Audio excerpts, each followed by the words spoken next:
Hello, everyone. I'm Wendi Weinman, the Director of Programming at Fotografiska New York. Thank you so much for joining us for Picturing the Fight, a timely conversation around the beauty, vulnerability, and strength of those who speak truth to power. The conversation is in support of Roar, an installation currently being shown at Fotografiska New York. We hung the show days before the museum closed due to the COVID-19 pandemic, and we plan to reopen in just a few weeks. The exhibit celebrates individual and collective voice and the importance of protest moments in history. Over the next 30 minutes, photographers Ginny Suss and Kisha Bari will share some of their most moving images from social uprisings over the past few years, spotlighting the everyday heroes, making sure these moments are remembered. Ginny is a documentary photographer, producer, and founder of Ginny Suss Productions. Ginny's impressive achievements include founding of the Women's March and co-founder of the Resistance Revival Chorus, a women-forward chorus that celebrates the marriage of music and activism. Kisha Bari is a New York City-based photographer. You may have seen her work in the New York Times or Rolling Stone. She's a passionate photographer and activist whose work also includes multiple solo exhibitions focused on Hurricane Sandy's devastation in the Rockaways, behind the scenes at the Women's March in 2017, and her current collaboration, I Am a Child, with artist and activist Paola Mendoza at the National Civil Rights Museum in Memphis, Tennessee. I welcome them both. It's an honor to be with you today. Let's just get right into the conversation. Let's talk about how you two met and how you know each other. You're both in this amazing exhibition, Roar, Fotografiska New York, again. Let's hear about how you know each other. I first met Kisha when we were in the throes of organizing the original Women's March in late 2016, early 2017. It was one of the most intense, crazy 10 weeks of our lives. And I was really focused on the production element. I brought the music to the stage and helped creative direct the march. But so my photography then was not the focus. I would have my camera every now and then and would catch what I could while I was working, but I was really in production mode. Kisha was documenting the whole process, and the photos that she captured from that historic moment have just inspired me ever since and continue to do so. She really documented, you can see a lot of her photographs in the book about the Women's March, We Rise. And it's just beautiful, stunning work that really captures the essence of the behind the scenes of what goes into organizing something that huge. Yeah, it was so huge. With the first day I met Ginny was at Harry Belafonte's office at the Gathering for Justice, and she was hard at work, on the phones dealing with like Alicia Keys people, and I moving forward to the actual day of the march, like Ginny was like really responsible for the entire stage production, like from booking all of the musical acts and managing everything, getting people off the stage, which was much harder than getting people on the stage, I found out. But yeah, and then from that, Jenny and I have continued to work together and be at each other's at actions and protests and creative actions done by a lot of our colleagues that are on the front lines on this fight. And we've really found a wonderful I don't know the word, but like we have the same ideals about how we want to picture this movement, I think, and that's our passion for justice and fighting for justice and fighting for underserved communities is something that really drives my photography, and I can see with Ginny too. Like, I mean, Ginny's producing a lot, but she's also photographing a lot too, to uplift the voices and the issues that we need to be talking about today. Actually, Kisha, maybe you could share some of the photos from some of those moments, and then that's a nice lead into the question about, you talk about staging or choreographed moments in these protests, and it would be nice to hear about how that happens, how that comes to be. Sure. So this is an image from the Brett Kavanaugh Supreme Court hearings. And I worked closely with a lot of different organizations. And I've this is a action that was sort of created by Bob Land, but she was participating. And so I had to art direct. And everybody walked to the Senate with black veils on, and it was to signify the death of democracy, because this obviously was not a fair fight. This obviously was a situation where the Republicans were really pushing somebody that was very unfit, is obviously unfit for this position. And for many of us, it's a slap in the face, because we fight so hard for democracy. This country touts the father of democracy, and this felt like the end. So there were all these brides, black brides, and would tape over their mouths because they felt like they were shut down. So and we marched to the Hart Senate atrium in Congress and stood there and did a silent protest. And so I was part of directing them so that we could get the shot, so that we could push out to our communication channels. Can you talk about that for a minute? Both of you, actually, as far as capturing as photographer, but also being part of the protest and being in the march yourself as well. Okay, here's a good example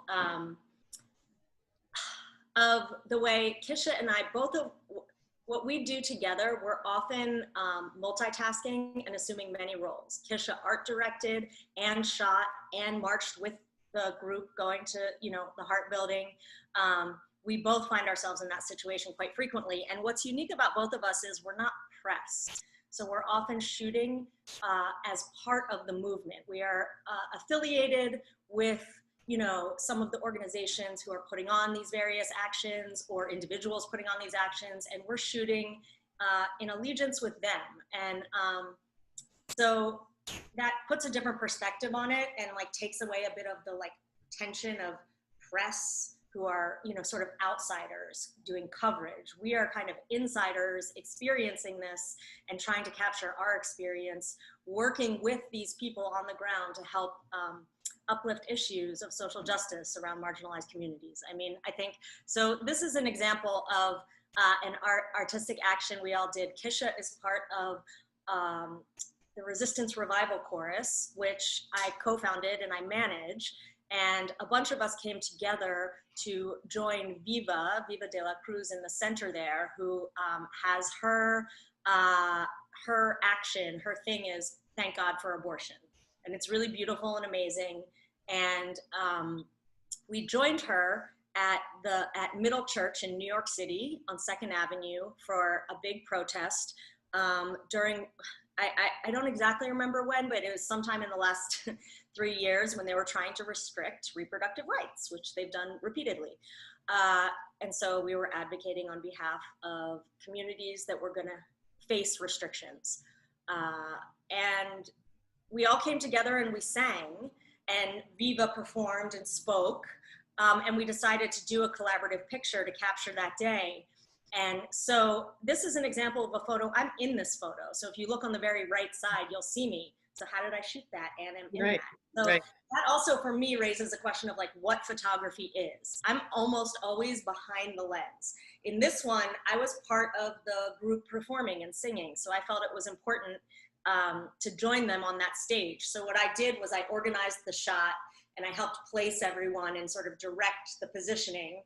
And then I had a good friend of mine, Alyssa Klein. I set up my camera, I put the settings to exactly what I wanted. I showed her the framing, put it in her hand, jumped on stage. So, I didn't actually press the button, but I still would consider this one of my photographs that I coordinated or art directed. which is very easy with this group of women, by the way. Yeah, it's obviously. Luckily, the Resistance Revival Chorus always Yeah. know how to make a good photo. I don't have to do that much work. Yeah. But, so let's touch on that for a minute, because you're talking about, we're looking at a photo, it's all women, you're a woman. How does that change as far as you talk about trust and relationships? Talk about being a female photographer within a male-dominated industry and shooting with a female gaze. Sure. For many years, I dipped my toes in photography and really learned, was self-taught in the music industry, working with the band The Roots. And for years, what I was shooting was predominantly men in hip hop.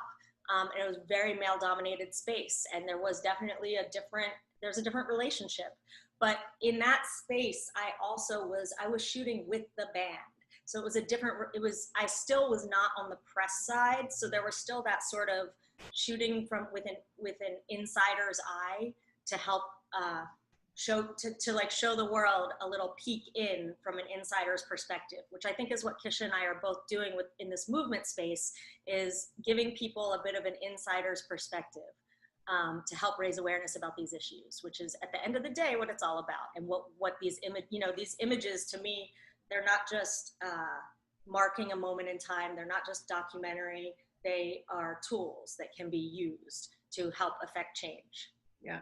There's the next photo in this. Let me see if I can get it. The next photo. Yeah. That we're going to share is this, which Kisha and I both worked on together, which was a coordinated art-directed action by a group called Las Teses from Chile. And it was a chant called the Rapist Is You. And it was a chant they wrote in Spanish in Chile to address rape culture. And they created a huge coordinated action with movement and chanting. It was really beautiful, it was powerful, and it got picked up around the globe by other women's movements. And I think that what I see over and over again with women in this space is women are reliable, women show up, women are empathetic and compassionate, women care about each other. So shooting in a space that's basically all women is really different than my history in the music industry. It's a real sisterhood, and that's something that I hadn't really experienced until I started organizing with these women. Beautiful.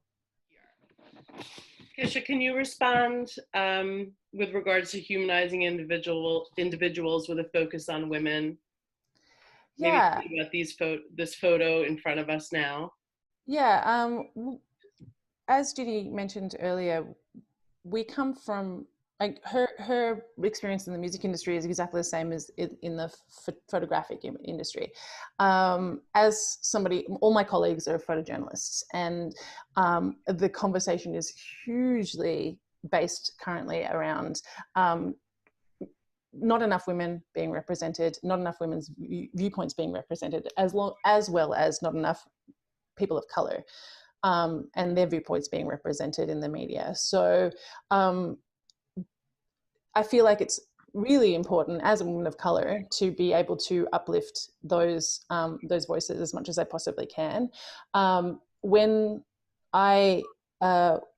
the Trump administration announced that they were separating children from their parents at the border, it's definitely probably the cruelest policy that the Trump administration has implemented in his entire presidency. And at that point, Caravana Migrante was traveling mostly from Honduras, and there were thousands and thousands of people. And what we saw in the media during that time was like these throngs of people, thousands and thousands of people breaking down borders through Guatemala, and it was very much a white male viewpoint of this scary mob of people busting through borders. And so Paola Mendoza and I, with an organization called Families Belong Together, went down to Mexico to try and tell a more human story. And we focused on women and families because the people most affected by having their children taken from them or their mothers.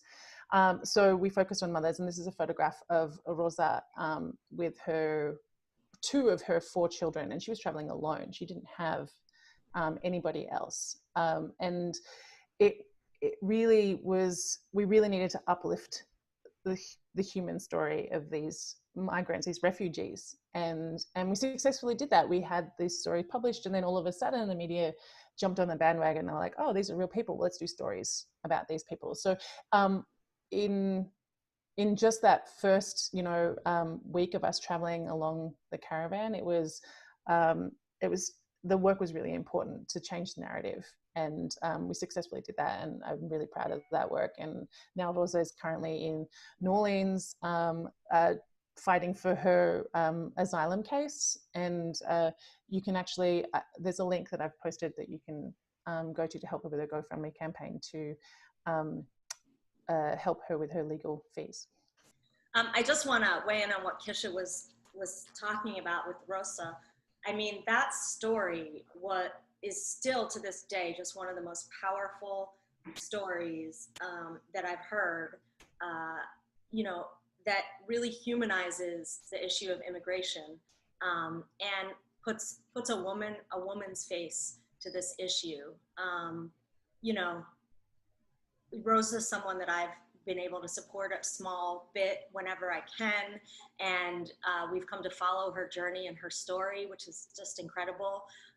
But she's also a symbol of the thousands and thousands and thousands of women that are out there in the same circumstance. So I think what Kisha's work did is just so important.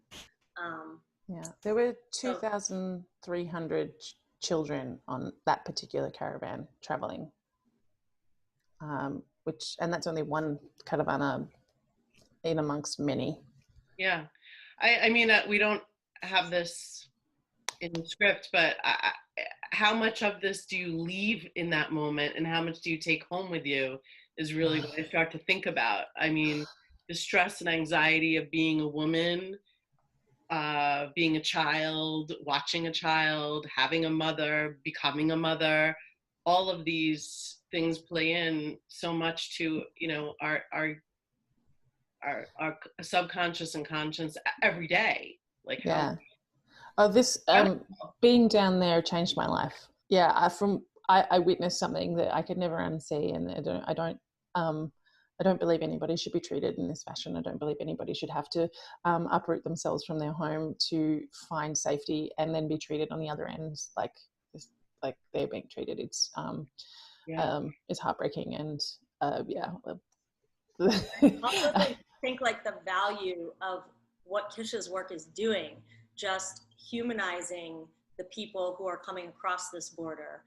And, with her work, it's so invaluable, because I think those images connect with people in a much deeper way than a sort of abstract idea of what policy should be. And I think these, looking at Kisha's images, they have the ability to really touch people and change people's hearts, change people's minds about how they feel about these larger issues, by focusing on, the story of this one woman in particular, and really humanizing what she went through. It's symbolic, and it lets people actually empathize and relate to a much larger, broader issue affecting many people. So, Kisha, I can't thank you enough for that work. It's inspired me beyond what I think you could know.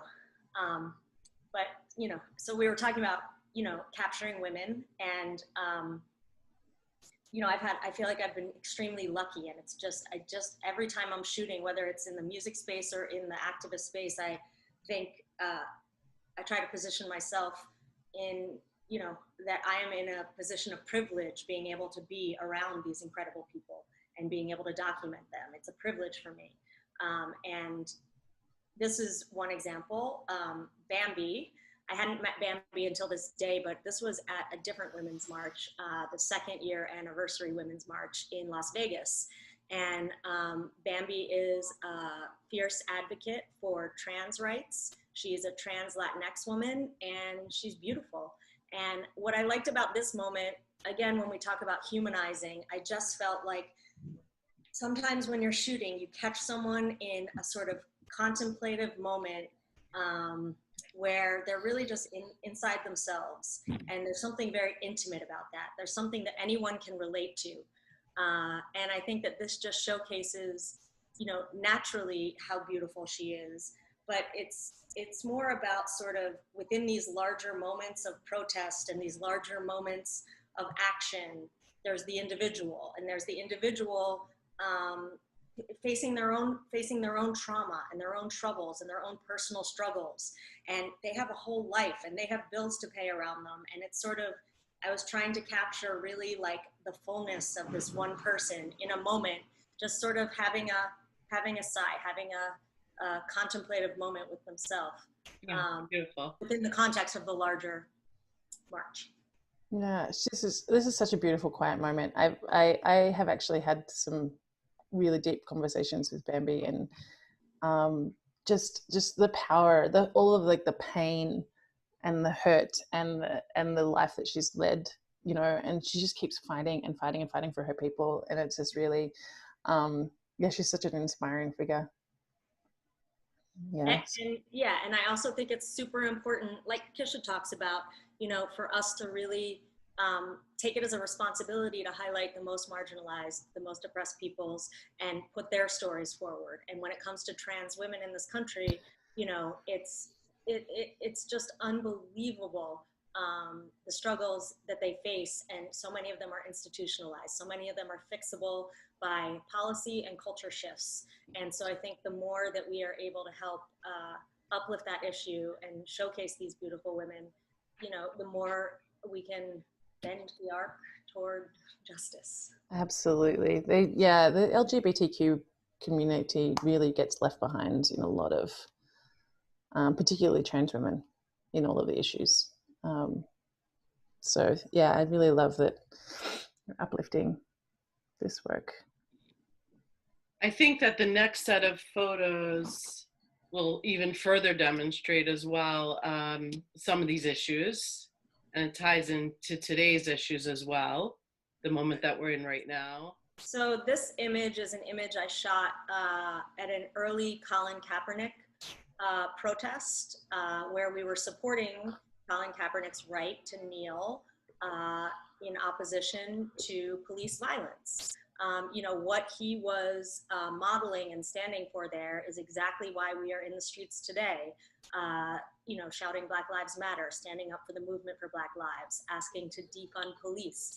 It's all connected, and he received a lot of support in New York when he did this. So we showed to a protest. We were protesting against. We were in front of the NFL building, and we were protesting the NFL's response to Kaepernick, which was not a positive response, not in support of what he was doing, and not helping in any way to uplift the issue of police violence that was killing so many in the community, directly in the community of these sports figures too.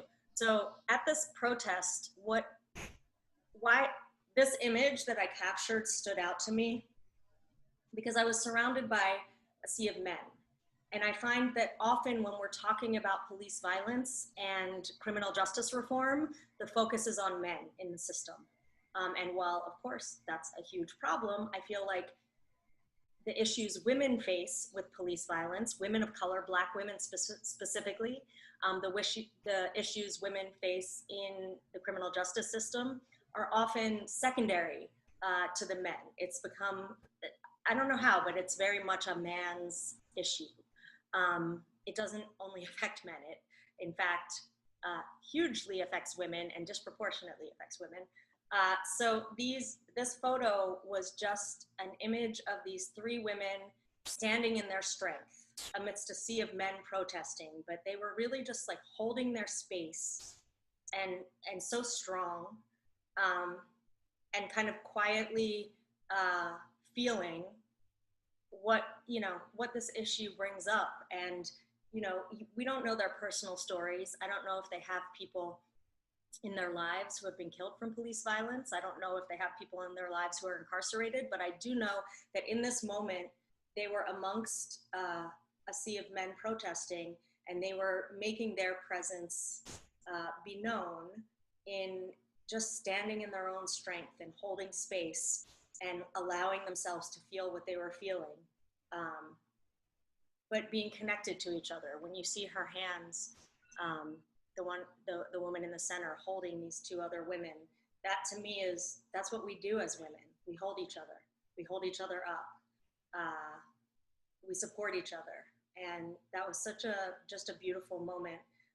But it's also, it's revealing, kind of unearthing what's not always talked about, that this issue is predominantly targeted to talk about men. And that's why we say with Breonna Taylor, that's why there's a hashtag, say her name, because we need to uplift the fact that, these issues are really important and are affecting Black women in this community in such a deep way. And we need to be there, as a photographer, we need to help uplift those voices. Absolutely. So yeah, tagging on to what Ginny was saying about Black and brown communities being affected disproportionately. This was actually taken at the March for Our Lives in 2018, I think. And, millions and millions of people marched around the world, around the country, to protest gun violence, particularly in our schools. Like there was children marching with their parents with signs, but this is always a white issue. Whenever white children get killed, then of course everybody takes to the streets and everybody's protest, but nobody does the same thing for Black and brown lives. And gun violence actually affects 80% more communities of color than they do white communities. And that's a conversation that both Ginny and I very much want to uplift. So I found this image to be quite powerful because they're all women of color and they're all standing up for gun violence, but nobody knows their situation more than them, and I don't think anybody realized just how much more important, gun legislation is to these women as opposed to, regular New York City kids, which, are much far safer. But, it's really important for us to recognize that there is a difference and that we need to not just support the cause when white lives are in danger. We need to make sure that we support the causes when all lives are in danger, when Black lives and brown lives are in danger. So, there is a really great organization in New York City called Life Camp. Erica Ford is doing incredible anti-violence work in a lot of these communities, and I'd really love to give a shout out to them too, to learn more and to support our Black and brown communities. I want to thank both Ginny and Kisha for being with us today. I also want to encourage you all to tune in with us on July 15th when we're going to open up the conversation for questions and answers. And we could do a little bit more of a deep dive around these issues. VOR will be in the museum when we reopen the first week in August, if all goes accordingly, phase 4 for New York. You could visit us at Fotografiska New York's website for now, or follow us at fotografiska.ny to RSVP for the July 15th event. Again, thank you both, Ginny and Kisha, for being with us today. We so value your time and the very important work that you do. Thank you. Thank you, Wendi. Thank you so much for having us.